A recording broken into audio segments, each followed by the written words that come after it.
আমি আপনি সমর্থন দিয়ে যদি একজন বদকার ব্যক্তি, চোর ডাকাত, একজন খারাপ লোককে যদি নির্বাচন করি, ওই খারাপ ব্যক্তি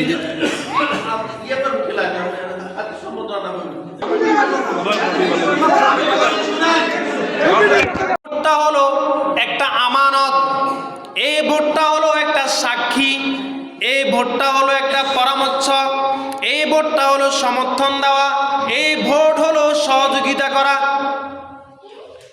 সম্মানিত প্রিয় ভাইরা আমার, যে এই দায়িত্ব পালন করার জন্য সবচেয়ে বেশি উপযোগী, সবচেয়ে বেশি তাকওয়াবান নেতা নির্বাচন এমনভাবে আমরা করব যে ব্যক্তি নির্বাচিত হলে ভালো কাজ করবে, ওই ব্যক্তি নিজের ভাগ্য নির্ধারণ, ভাগ্য পরিবর্তনের চেয়ে মানুষের ভাগ্য পরিবর্তন করবে, মানুষের জন্য কাজ করবে, আল্লাহর জমিনে আল্লাহর আইন প্রতিষ্ঠা করবে।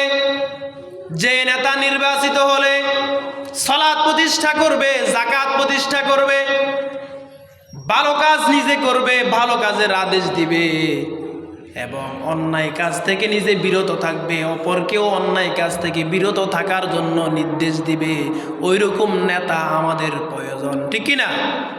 আমি আপনি সমর্থন দিয়ে যদি একজন বদকার ব্যক্তি, একজন চোর ডাকাত, একজন বাটফারকে যদি নির্বাচন করি, একজন খারাপ লোককে যদি নির্বাচন করি, ওই খারাপ ব্যক্তি